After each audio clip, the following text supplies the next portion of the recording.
合身缩刺裤，我们常常蹲下来的时候呢，嘣一下，这个地方呢就会被崩裂掉。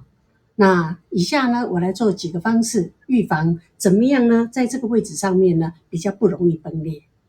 一般的裤子呢，常常在我们后裤裆这个地方呢，它是车一道线。那我们如果预防会崩裂，那也许在这一条线上面呢，我们会车2道线，千万不要这样做。因为你如果车2道线在这个位置上面呢，当它一做崩裂的呢，不是线，而是我们的布料，反而呢是错误的做法。那我们接下来呢，怎么样来做它会是合适的？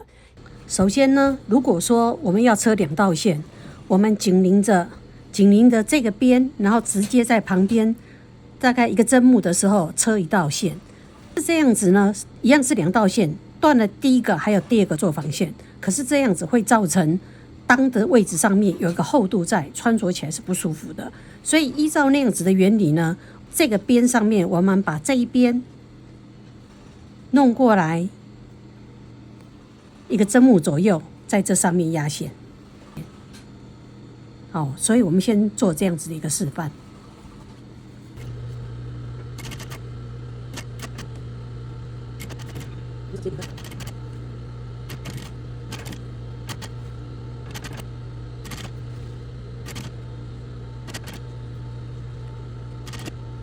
这个是我们已经完成的，我们是把我们左边的这一片的缝缝呢倒过来给右边的缝缝，让右边的缝缝把它压住。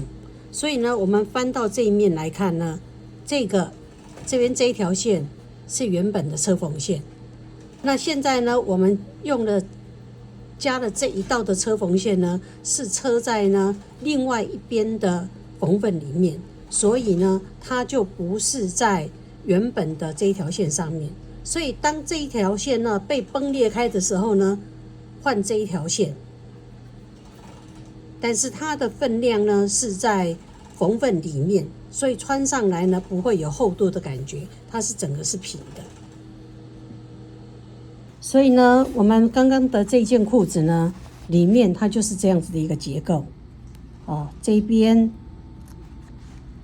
多了一道线，但是这一道线呢是跟原本的这一道缝合线是不一样的，原本这一道。那车的这个部分是在另外一边的缝缝里面是成为这样子，所以这边是2道线，所以整个面看起来它就是平的，不会因为2道线的厚度呢卡在臀部上面。